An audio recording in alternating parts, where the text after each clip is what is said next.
The radar screen showed something impossible.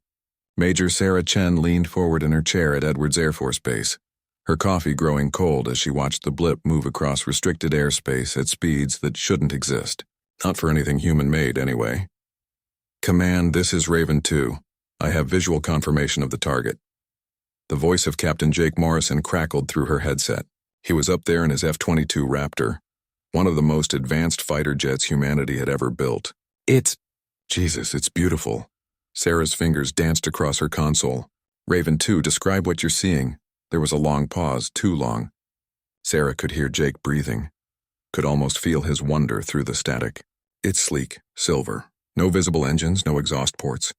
It's leaving a vapor trail, but it's not like anything I've ever seen. The contrail is... It's glowing. Faint, but definitely glowing." Sarah switched channels. "Raven 1, do you confirm?" "Confirmed, Command." Lieutenant Marcus Webb's voice was steadier, more controlled. "The craft is maintaining an altitude of 70,000 feet. Speed is fluctuating between Mach 4 and Mach 6. No heat signature. I repeat, no heat signature despite the velocity. Impossible." Everything Sarah knew about physics said that was impossible. At those speeds, friction alone should make the craft glow like a meteor. But there it was, dancing across her screens like a ghost. "Raven Squadron, maintain observation distance. Do not engage. Repeat, do not engage." The object had appeared 3 hours ago, entering Earth's atmosphere over the Pacific Ocean. At first, they thought it was a meteor. Then it changed course. Meteors don't change course. They don't slow down. They don't draw patterns in the sky like they're writing a message nobody can read. Sarah had been watching it ever since, tracking its impossible flight across the western United States. It moved with purpose, following air currents that shouldn't matter to something that advanced. Sometimes it would pause, hovering in ways that made her instruments scream in confusion. Then it would shoot forward again, leaving that strange glowing trail behind. "Command, the vapor trail is falling." Jake's voice cut through her thoughts. "Pieces of it are breaking off and drifting down." Sarah's blood ran cold. "Falling? Can you describe it?" "It's like snow, but it's not cold up here." "Wait, oh God, Command, I'm seeing debris." "The trail isn't vapor. It's pieces of the craft. Whatever this thing is, I think it's damaged." Sarah's mind raced. A damaged alien spacecraft. That changed everything. "Raven Squadron, increase observation. Get me detailed visuals. I need to know if this thing is going to come down." "On it, Command." Marcus was already moving, his F-22 banking to get a better angle, switching to high-resolution cameras now. The main screen in the command center flickered to life, showing the feed from Marcus's aircraft. Sarah heard gasps around her as the image resolved. The craft was indeed beautiful. It looked organic somehow, despite being clearly technological. Its surface seemed to ripple and shift like liquid mercury frozen in the shape of a teardrop. And Jake was right. Pieces were flaking off, drifting down through the atmosphere like metallic snowflakes. "It's dying," someone whispered behind Sarah. She didn't turn to see who. She couldn't take her eyes off the screen. The craft suddenly jerked, its smooth flight pattern disrupted. It wobbled, recovered, then began a slow, spiraling descent. The glowing vapor trail intensified, painting a helix across the sky that anyone on the ground could see. "Command, it's going down." Jake's voice was urgent now. "Trajectory suggests impact in the Nevada desert, maybe 200 miles north of Vegas." Sarah was already pulling up maps, calculating impact zones, thinking about containment. But part of her mind was elsewhere, wondering about the pilot of that craft. Was there a pilot? Was someone up there, scared and alone, falling toward an alien world? "Raven Squadron, follow it down. Stay out of the debris field." Sarah's training took over, her voice calm despite the hammering of her heart. "I'm scrambling recovery teams now." She switched channels, her fingers flying over the console. "This is Major Chen at Edwards. We have a situation. Unknown craft going down in the Nevada desert. I need every available recovery team mobilized. Coordinate with Area 51 if you have to. This is Priority Alpha." Back on the Raven Squadron channel, Jake was narrating the descent. "She's trying to level out. I think whoever's flying this thing is still conscious. The craft is compensating, adjusting. It's not just falling. It's trying to land." Sarah felt a chill run down her spine. "She?" she asked quietly. "I don't know why I said that," Jake admitted. "But yeah, she. This feels like a she." The craft continued its controlled descent, spiraling lower and lower. More pieces flaked away with each passing second, leaving a trail across the sky like breadcrumbs. Sarah watched her screens tracking the trajectory, watching as the craft crossed from California into Nevada, heading toward empty desert. Good. At least there wouldn't be civilian casualties, not unless she crashed into a highway or one of the small towns scattered across that emptiness. Altitude 40,000 feet and descending, Marcus reported. She's slowing down. Definitely a controlled descent now. Sarah could see it on her instruments. The craft was bleeding speed, using the atmosphere as a brake. But something was wrong. The pieces falling away were getting larger, the vapor trail more intense. Whatever damage the craft had sustained, it was getting worse. She's not going to make it, Jake said softly. Command, I don't think she's going to make it. Sarah gripped the edge of her console. Raven Squadron, get me exact coordinates for the impact site. Recovery teams are 20 minutes behind you. Roger that, Command. Marcus's voice was professional, but Sarah could hear the emotion beneath it. They were all watching something historic, something that would change everything, and they were watching it die. The craft descended through 30,000 feet, 20,000, 15. The vapor trail behind it was a river of light now, visible for hundreds of miles. People on the ground were filming it, Sarah knew. It would be all over social media in minutes. There would be no covering this up. 10,000 feet, Jake reported. She's still fighting, still trying to level out. The desert rushed up to meet the dying craft. Sarah held her breath. The screen went white. Jake's F-22 banked hard, pulling away from the shockwave. Even at his altitude, the air trembled from the impact.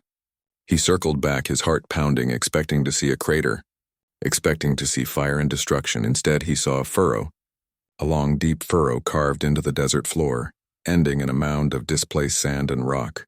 And at the center of that mound, partially buried, was the craft. It was still intact. Command, this is Raven 2. The craft survived impact. Repeat, the craft survived impact. It's damaged but structurally sound. Requesting permission to land and investigate. Sarah's voice came back immediately. Negative, Raven 2. Circle and maintain observation. Ground teams are en route. But Jake was already descending, his eyes fixed on the craft below. Something was moving down there. The silver surface was rippling, sections sliding apart like petals opening. Command, I see movement. Something is opening. I think someone's trying to get out.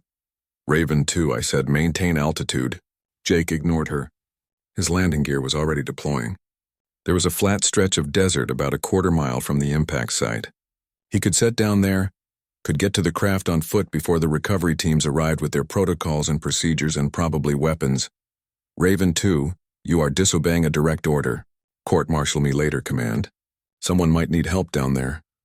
His wheels touched sand and rock. The F-22 bounced once, twice, then settled.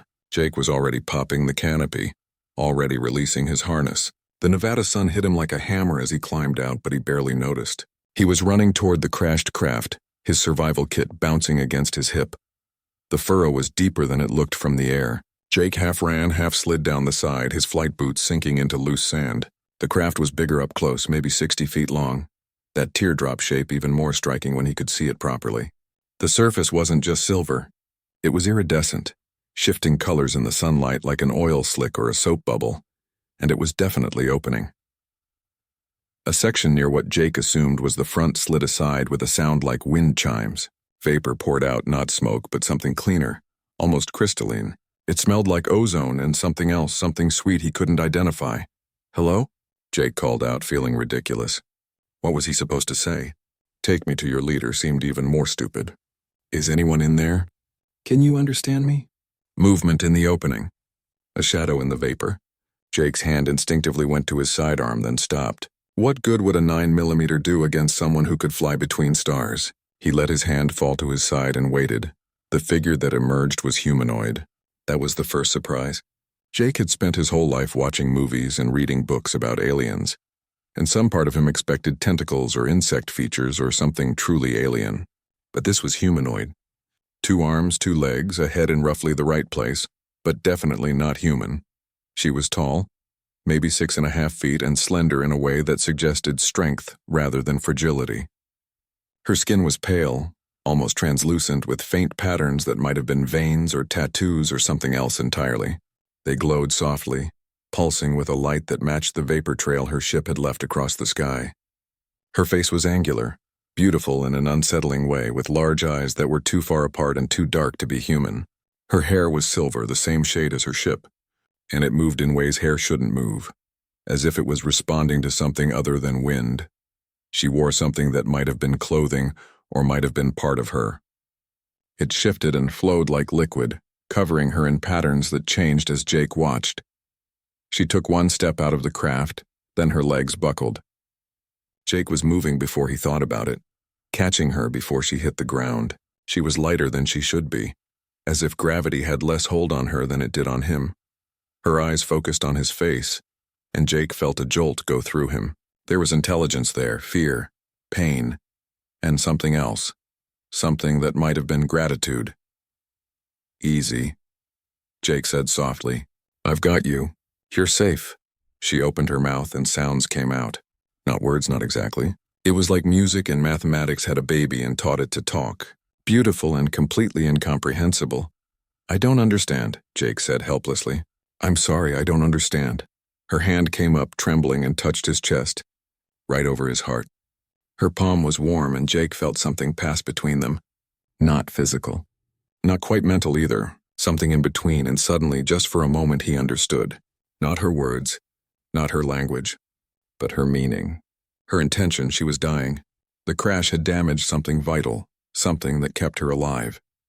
She had maybe hours, maybe less, but she wasn't asking to be saved.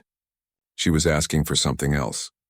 Her other hand touched the craft behind her, and that same feeling of understanding flooded Jake's mind.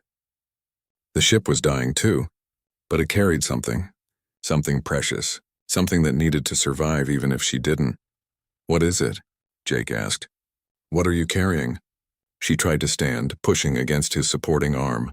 Her legs shook but held. She turned back to the craft, gesturing for Jake to follow. Inside, the ship was nothing like Jake expected. No buttons or switches or displays. Everything was organic-looking, flowing and curved. The walls glowed with that same soft light, pulsing slowly like a heartbeat. And at the center of the small space was a pod. It was crystalline, transparent, and inside it was another figure. Smaller, curled up like a baby in a womb. Jake's breath caught. "Is that—" The alien woman nodded. She touched the pod, and Jake felt her desperation. Her fear, her love, a child. She was carrying a child. "Jesus," Jake whispered. He looked at her, this dying alien woman, and saw a mother, just a mother, trying to save her child. How far had she come? How long had she been running? What was she running from? She gestured to the pod, then to Jake, then to the sky. The meaning was clear enough. "Take the child. Keep it safe. Let it live." Jake started, then stopped. What was he supposed to say? How could he promise something like that? He was just a fighter pilot. He wasn't equipped for this. Wasn't prepared. But looking at her eyes, seeing the hope and desperation there, he found himself nodding. Okay, I'll keep them safe. I promise." She sagged against him in relief. Her hand touched his face, and he felt a flood of gratitude so intense it brought tears to his eyes. Then he heard it, the sound of helicopters approaching. The recovery teams were coming, and with them would come questions, protocols, containment. They would take her. They would take the child. They would study them, experiment on them, treat them like specimens instead of people. Jake looked at the alien woman, then at the pod, then made a decision that would change his life forever. "Can you move? Can you get back in your ship?" She understood. She pushed away from him, stumbling toward the pilot's seat. Her hands moved over surfaces that responded to her touch, and Jake felt the ship shudder around them. "What are you doing?" he asked. She didn't answer in words, but Jake felt her intention. The ship could still fly. Not far, not fast, but enough. Enough to lead them away. Enough to give Jake time to get the child somewhere safe. She was going to sacrifice herself, draw the recovery teams away while Jake ran. Jake grabbed the crystalline pod. It was warm in his hands, humming with a frequency he felt more than heard. The child inside stirred slightly, features too alien to read, but the shape unmistakably young, vulnerable. He had no idea how to carry it, how to keep it safe, but he held it like the precious cargo it was. "Wait," he said to the alien woman. "I don't even know your name." I don't know anything about you or your child. How am I supposed to take care of them? She looked at him with those two large, too dark eyes. Her hand touched his forehead and suddenly Jake's mind exploded with information. Not words, not images exactly, but pure knowledge, flooding into him like water into a drowning man's lungs. Her name was something his throat couldn't pronounce, but it translated in his mind as Lightweaver. She came from a place so far away that human astronomers had never even seen its sun. Her people were old, older than humanity's recorded history, and they were dying. A war, not with weapons and ships, but something worse. A war of ideas, of philosophies, of what her people should become. Some wanted to transcend their physical forms, to become beings of pure energy. Others wanted to stay grounded, to remember their origins, to keep their flesh and blood and hearts that could break. The transcendence had won. They were converting everyone, whether they wanted it or not. Lightweaver had refused. She had taken her child, still unborn, and run, fled across galaxies, jumping from system to system, always pursued. Her ship had been damaged in the final jump. She had aimed for Earth because the probes her people had sent centuries ago said it was habitable, said there was intelligent life that might show mercy. She had hoped to land, to ask for sanctuary, to find a place where her child could grow up with a body and a heart, and the ability to love and fear and hope. But the damage had been too severe. The landing had made it worse, and now she was dying, her body breaking down at the cellular level. Nothing could save her. But the child was still in stasis, still safe in the pod. If Jake could keep it hidden, keep it protected, it would eventually wake. And when it did, it would need someone to teach it about the world, about being alive. Jake staggered back as the knowledge receded, leaving him gasping. How long? He managed to ask. How long until the child wakes? She held up fingers. Not 10. Not 5, 3 what? 3 days? 3 weeks? She shook her head. The feeling that came through was clearer this time. 3 years. The child would remain in stasis for approximately 3 years, growing slowly, safely, until it was ready to emerge and face the world. 3 years. Jake had to keep this secret for 3 years. The sound of helicopters was getting louder. Jake could see dust rising in the distance. The recovery teams were close. Too close. Go, he said to Lightweaver. Do whatever you're going to do. I'll keep my promise. She looked at him for a long moment, and Jake saw something in her expression that transcended species. Trust. Complete, absolute trust. She was giving him the most precious thing she had, and she believed he would protect it.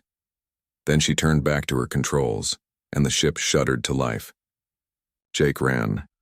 He clutched the pod to his chest and ran up the side of the furrow, slipping in the sand, pulling himself up with one hand while the other cradled the pod.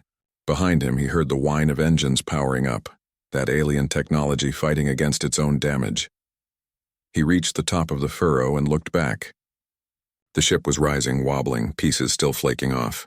Through the opening, he could see Lightweaver at the controls, her face set in concentration. She looked up, met his eyes one last time, and then the ship lurched into the sky. It didn't go far, maybe 100 feet, maybe 200, but it went in the opposite direction from Jake, leading the helicopters away. He heard Sarah's voice over his radio, frantic now, demanding to know what was happening. Heard other voices reporting that the craft was airborne again, that it was moving south. Jake ran toward his F-22. The pod was awkward in his arms, and he had no idea how he was going to get it into the cockpit without anyone noticing, but he had to try. He had made a promise. He reached his jet and stopped. There was no way. The pod was too large, too obvious. If he tried to take off with it, someone would see. Someone would ask questions. And even if he made it back to base, what then? Where could he hide something like this? Think, Jake, think, his survival kit. He dumped it on the ground, scattering emergency supplies across the sand. The bag was made of tough fabric, designed to survive crashes and exposure. It might work. He carefully lowered the pod into the bag.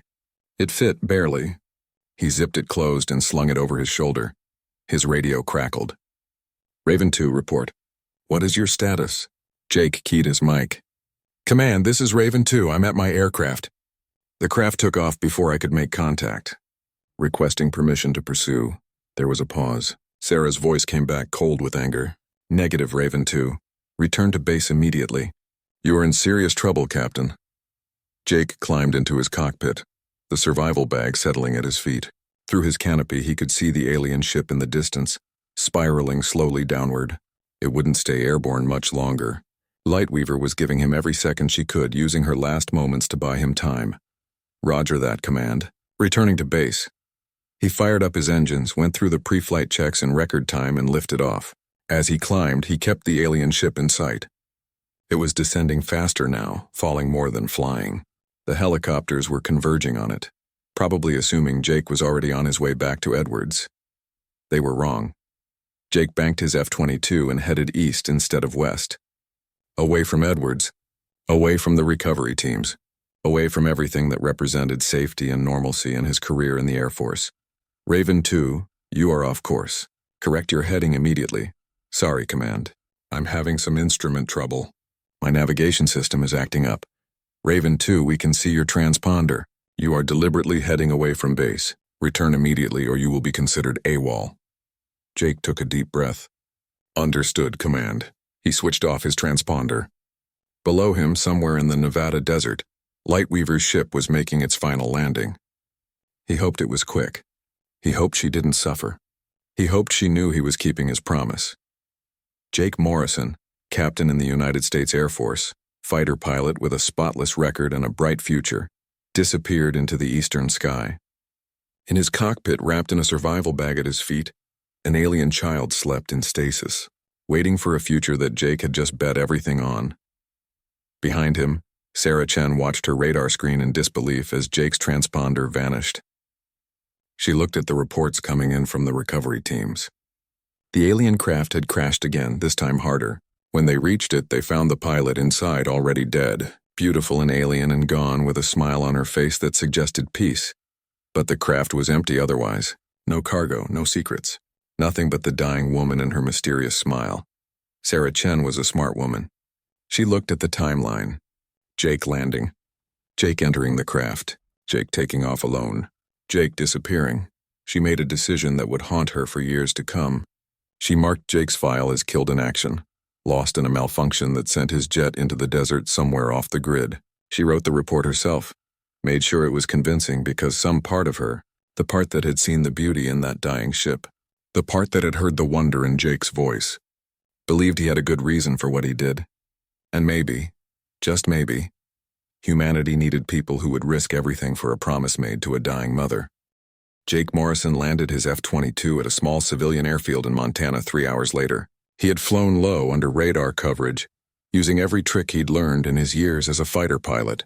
The airfield was the kind of place that didn't ask questions, where rich people kept their private jets and paid good money for privacy. The owner was a man named Bill Hendricks, an ex-Air Force mechanic who had retired to the middle of nowhere and opened a service station for aircraft. Jake had met him years ago at an air show and they'd kept in touch.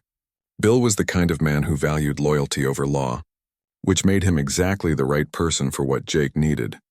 Bill didn't even blink when Jake climbed out of an F-22 Raptor with a survival bag that was clearly heavier than it should be. He just spat tobacco juice into the dirt and nodded. Figured you'd show up sooner or later. Saw the news. Alien crash in Nevada, your squadron all over it. Then you vanish. He squinted at Jake.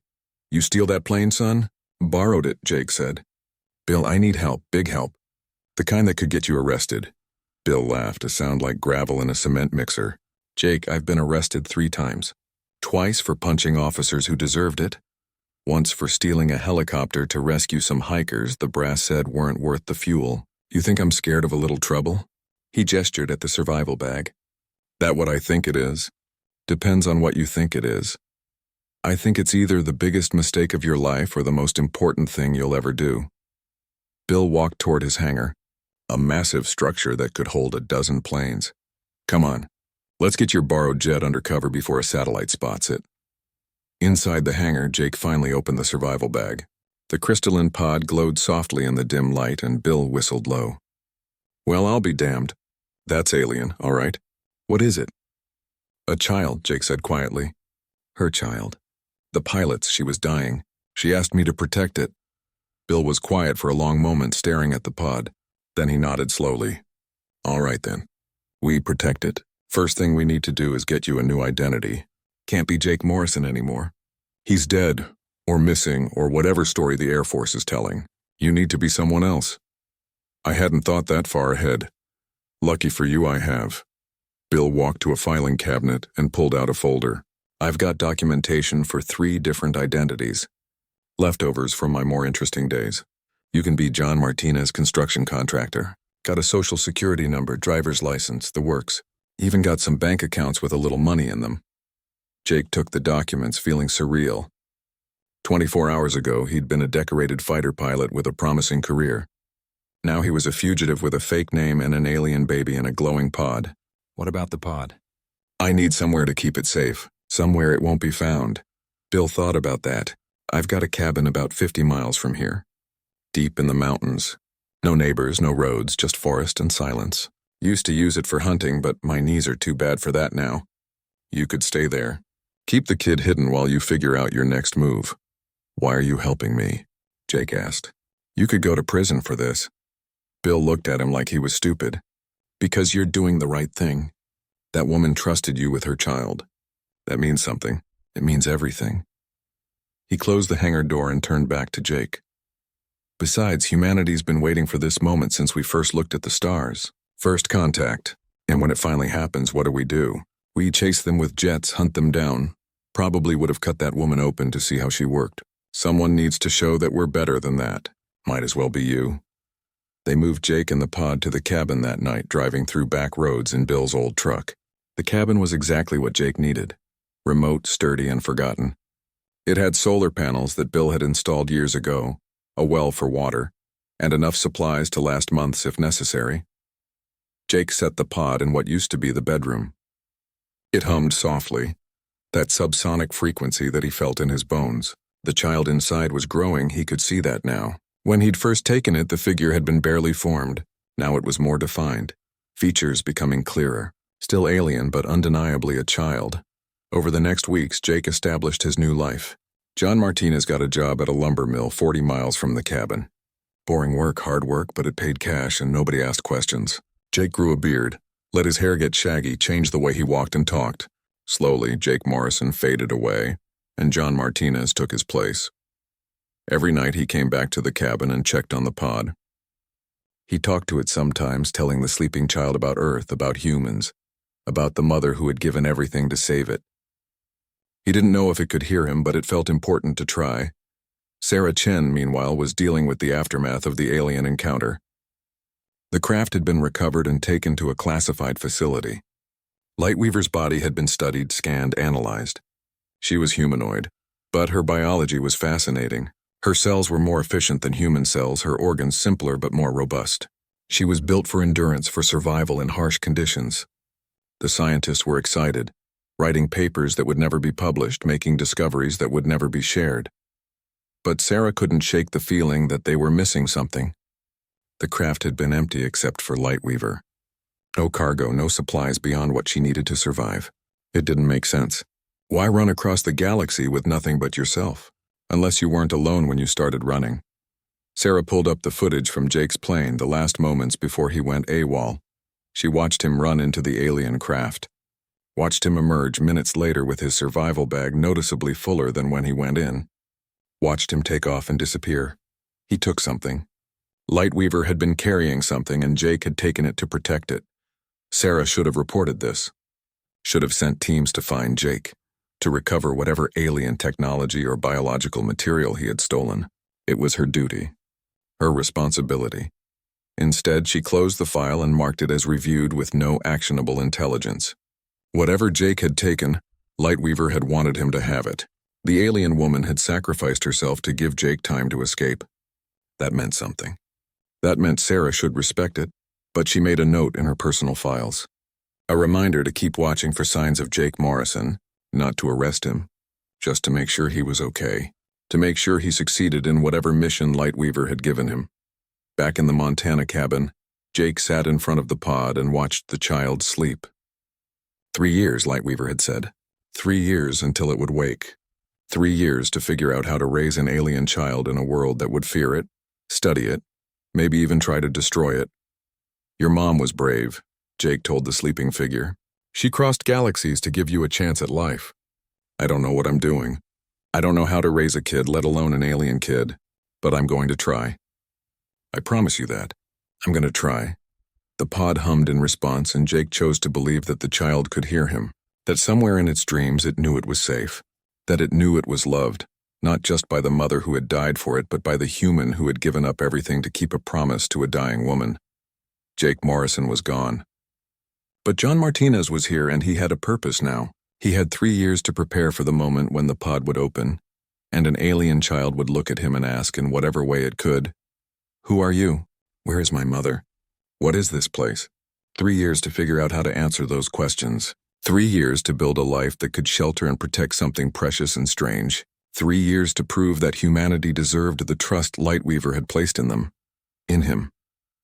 Jake looked out the cabin window at the dark forest beyond. Somewhere out there in the vast night sky, Lightweaver's people were still fighting their war, still hunting those who refused to transcend. Would they come looking for the child? Would they find it? He didn't know.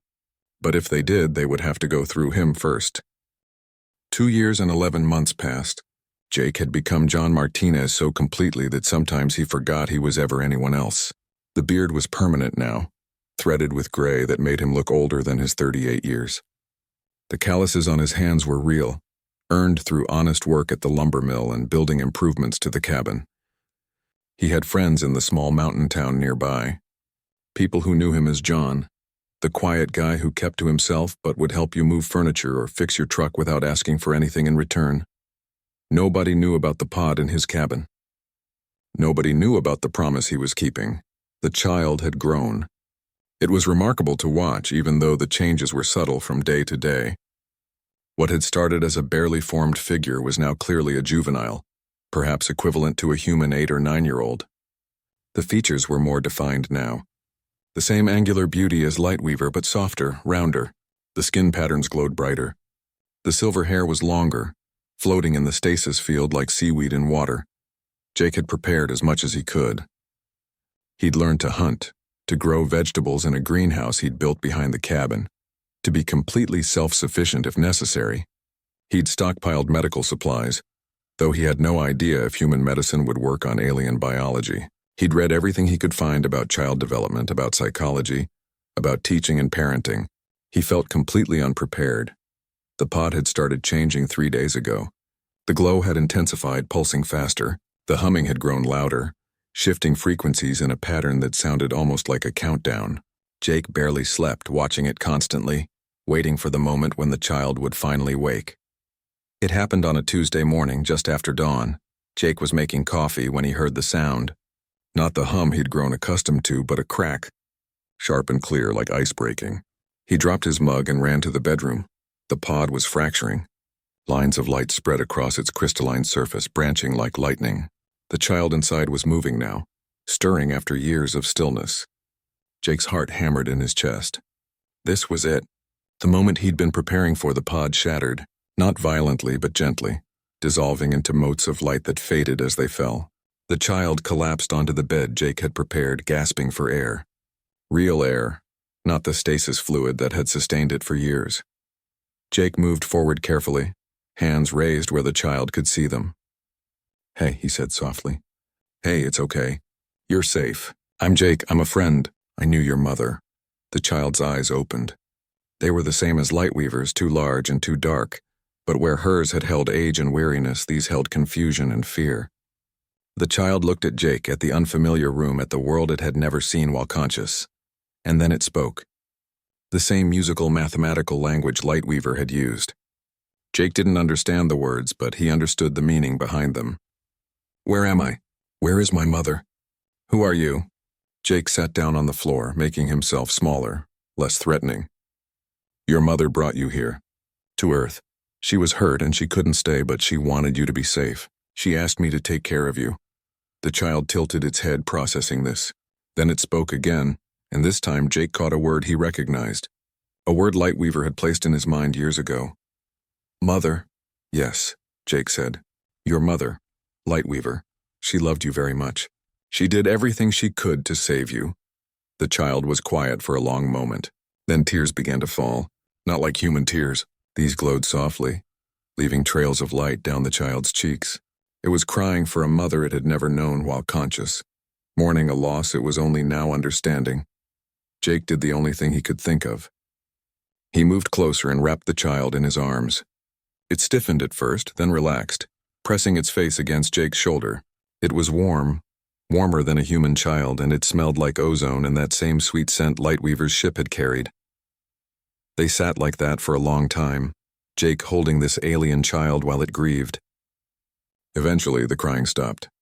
The child pulled back and looked at Jake with those huge dark eyes. It spoke again, and this time Jake understood more clearly. The knowledge Lightweaver had given him was still there, dormant but accessible.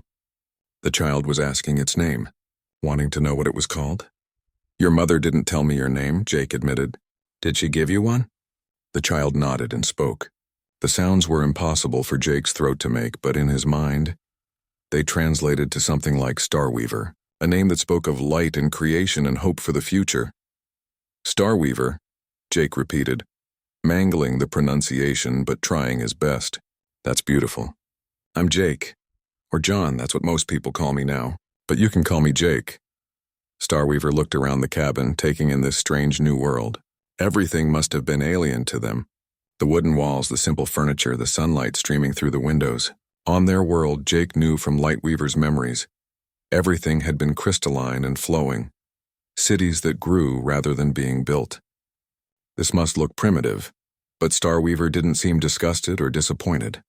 They seemed curious. Their hand reached out to touch the bedpost, fingers tracing the grain of the wood. They looked at Jake and spoke, asking a question. "Wood," Jake explained. "It comes from trees. They're living things that grow very tall. We cut them down and shape them into things we need." "I know it probably seems strange." Starweaver nodded slowly. They stood up, legs shaky after years in stasis, and took a careful step. Then another. They were learning to walk in real gravity, adjusting to a body that had only existed in suspension until now. Jake stayed close, ready to catch them if they fell. "Take your time. There's no rush. You've got your whole life ahead of you now." But even as he said it, Jake felt a chill. Did they? Lightweaver had been running from her own people, from those who wanted to force transcendence on everyone. Would they come for Starweaver eventually? Would they find this hidden cabin and take the child away? Starweaver made it to the window and looked out at the forest beyond. The morning sun caught their hair, making it shimmer like mercury. They pressed their hand against the glass, staring at the trees with wonder. Jake came to stand beside them. "That's Earth. It's your home now. I know it's not what your mother's world was like, but it's safe here. You can grow up here. You can be whoever you want to be." Starweaver turned to look at him. They spoke, and Jake felt the question in his mind. "Why did you save me? Why did you give up everything?" "Because your mother asked me to," Jake said simply. "And because it was the right thing to do. You're a child. You deserve a chance to live, to grow, to choose your own path. Nobody should take that away from you." Starweaver studied him for a long moment. Then they did something that surprised Jake. They smiled. It was tentative, uncertain, but definitely a smile. And they spoke one more time, and Jake understood perfectly. "Thank you." Jake felt his throat tighten. "You're welcome, kid. Now you're probably hungry. I have no idea what you eat, but let's see if we can figure something out." The next few days were a learning experience for both of them. Starweaver could eat human food, though they preferred fruits and vegetables to meat. They learned English quickly, their mind adapting to the language with startling speed. Within a week, they were speaking in broken sentences. Within 2 weeks, they were nearly fluent. They were curious about everything.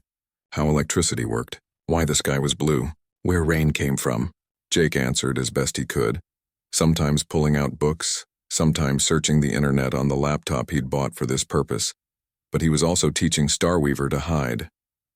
The child's appearance was too distinctive. The glowing skin patterns, the oversized eyes, the silver hair that moved on its own. In the cabin, it was fine. But if they wanted to live in the world, they needed to pass as human. Jake found colored contact lenses that made Starweaver's eyes look more normal, though they complained the lenses were uncomfortable. They learned to wear makeup that dulled the glow of their skin patterns. They kept their hair tied back and covered with hats. It wasn't perfect, but from a distance they could almost pass. "Why do I have to hide?" Starweaver asked one evening as Jake helped them practice looking more human. "You said I could be whoever I want to be." "You can," Jake said. "But the world isn't ready to know about you yet. If people found out what you really are, they'd be scared. Some of them would want to study you. Some would want to use you. Some would just want you gone. It's not fair and it's not right, but it's reality. At least for now. Starweaver was quiet, processing this. My mother's people wanted everyone to be the same. To transcend and give up their bodies. She ran because she wanted to be different. Now I have to hide being different. Is anywhere safe to be yourself? The question hit Jake hard. I don't know, kid. I really don't know. But I'm going to do everything I can to make sure you have that chance someday. To be yourself without hiding. I promise you that. Starweaver nodded and didn't ask again. But Jake could see the sadness in their eyes. The loneliness of being the only one of their kind on an entire planet. He wished he could fix it. Wished he could give Starweaver the childhood they deserved. All he could do was try his best and hope it was enough. 6 months after Starweaver woke, everything changed. Jake was in town buying supplies when he saw the news report on the television in the general store. The screen showed aerial footage of something descending through Earth's atmosphere. Not one craft, dozens, maybe hundreds. They moved in formation, silver and gleaming, leaving those same glowing vapor trails that Lightweaver's ship had left years ago. Jake's blood went cold. He dropped his shopping basket and ran for his truck. The drive back to the cabin took 30 minutes. It felt like 30 hours. His mind raced through possibilities. Were they Lightweaver's people coming to find Starweaver? Were they coming in peace or war? Should he run with the child, hide deeper in the mountains? When he burst through the cabin door, Starweaver was standing at the window staring up at the sky. Their skin patterns were glowing brighter than Jake had ever seen them, pulsing in a rhythm that matched the frequency he'd felt from the pod. They're here, Starweaver said quietly. My people. I can feel them. Jake moved to the window. He could see them now, silver shapes descending through the clouds heading toward the valley beyond the mountains. Are they looking for you? I don't know. Starweaver's voice was small, scared. What if they want to take me away? What if they want to make me transcend like they did to everyone else? Jake put his hand on Starweaver's shoulder. Then they'll have to go through me first. I promised your mother I'd keep you safe. That promise doesn't have an expiration date. A sound filled the air. Not threatening, but not entirely peaceful either. It was a broadcast transmitted on every frequency. Speakers, radios, phones, everything electronic suddenly carried the same message. It was in that musical, mathematical language. Starweaver spoke. Jake couldn't understand all of it, but Starweaver could. The child listened, their expression shifting from fear to confusion to something that might have been hope. What are they saying? Jake asked. They're asking permission to land, Starweaver said slowly. They're saying they come in peace. They're saying they're refugees. Like my mother was, Jake's mind reeled. Refugees? But I thought your mother was running from them. Not from all of them. From the transcendence. Starweaver turned to Jake and there were tears glowing on their cheeks again. These are the others. The ones who refused. The ones who wanted to keep their bodies and their hearts. They've been running too, and now they need sanctuary. The broadcast continued. Jake recognized a few words now, his mind pulling from the knowledge Lightweaver had given him. The refugees were asking Earth for help, asking humanity to show them mercy, promising that they would share their technology, their knowledge, everything they had in exchange for a place to live. A place to be safe. They're asking us to save them, Jake said softly. Just like your mother asked me to save you. Starweaver nodded. What will humans do? Will they help? Jake thought about Sarah Chen, who had covered for him. About Bill Hendricks, who had risked everything to help hide Starweaver. About the capacity for kindness he'd seen in ordinary people over the years. But he also thought about the fear, the suspicion, the tendency to see threats in anything different. I don't know, he admitted, but I think we're about to find out what humanity is really made of. His phone rang. Jake stared at it. Nobody had this number except Bill, he answered. Jake. It wasn't Bill's voice. It was Sarah Chen's. I know you're alive. I've always known. And I know you have something precious with you. Something Lightweaver died to protect. Jake's hand tightened on the phone. How did you get this number? I'm very good at my job. And I've been watching. Waiting. I never turned you in because I believed you were doing the right thing. Sarah paused. Those ships that just arrived. They're going to land at Edwards Air Force Base. The president has agreed to meet with them, but they're asking for something specific. They're asking if Lightweaver's child survived. They're asking if there's anyone who can speak for humanity's capacity for compassion. Jake looked at Starweaver. The child was watching him with those huge dark eyes, waiting to see what he would do. They want me to bring Starweaver forward, Jake said, to prove that humans can be trusted. Yes, Sarah said. Jake, this is bigger than you or me or even Starweaver. This is first contact. Real first contact. These people need our help. And we need proof that we're worth helping, that we're capable of doing the right thing even when it's hard. Jake closed his eyes. He'd spent 3 years hiding Starweaver, keeping them safe from a world that might hurt them. Now that same world needed them as proof that humanity had a heart. I need to talk to Starweaver, Jake said. This has to be their choice. He hung up and knelt down so he was at eye level with the child. Did you hear that? Starweaver nodded. You're afraid. I can feel it. You don't want me to go? I'm terrified, Jake admitted. I've spent every day for 3 years protecting you. The thought of putting you in front of the whole world, of making you a symbol, it scares me more than anything, but... He took a deep breath. But your mother didn't run across the galaxy just to save you. She ran to save the idea that her people could choose their own path, that they could keep their hearts. And now there are thousands of refugees who need that same chance. If you can help them by showing yourself, by proving that one human was willing to risk everything for one alien child, then maybe other humans will help thousands of alien refugees. Starweaver finished. They were quiet for a moment, then stood up straighter. My mother was brave. You've told me stories about her, how she refused to give up her body, how she ran, how she sacrificed everything for me. I want to be brave like her. I want to help. Jake felt pride and fear war in his chest. Are you sure? Once we do this, there's no going back. Everyone will know about you. Your life will never be private again. I've been hiding since I woke up, Starweaver said. Maybe it's time to stop hiding. Maybe it's time to show them who I really am. Jake pulled Starweaver into a hug. Okay, we'll do it. But I'm with you every step of the way. You're not facing this alone. They drove to Edwards Air Force Base, Bill Hendricks following behind in his truck for moral support. The base was surrounded by military and media. The ships had landed in formation on the runway, silver and beautiful and utterly alien. Ramps were extending, but nobody had emerged yet. They were waiting. Sarah Chen met them at the gate. She looked older than Jake remembered, her hair streaked with gray, lines around her eyes. But she smiled when she saw him. Captain Morrison, it's good to see you alive. It's John Martinez now, Jake said. Jake died in the desert 3 years ago. Did he? Sarah looked at Starweaver, who had removed the contacts and the makeup and the hat. The child stood there in full alien glory, skin patterns glowing, silver hair floating slightly in the breeze, beautiful and strange and undeniably other. I think Jake Morrison just became a hero. She led them through security past soldiers who stared but didn't interfere. The president was there along with military leaders and scientists and politicians. They all turned when Jake and Starweaver entered. Mr. President, Sarah said, this is Captain Jake Morrison and Starweaver, child of Lightweaver, who died protecting them 3 years ago. The president, an older woman with kind eyes, stepped forward. She looked at Starweaver, then at Jake. Captain, you've been hiding for 3 years to protect this child. Yes, ma'am, Jake said. Lightweaver asked me to keep them safe. I gave her my word. And now you're bringing them forward. Why? Jake looked down at Starweaver, who squeezed his hand. Because those ships out there are full of people who need help. And if my promise to one dying mother can convince humanity to help thousands, then it's worth the risk.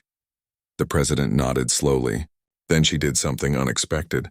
She knelt down to be at Starweaver's level, just like Jake had done in the cabin. Hello, Starweaver.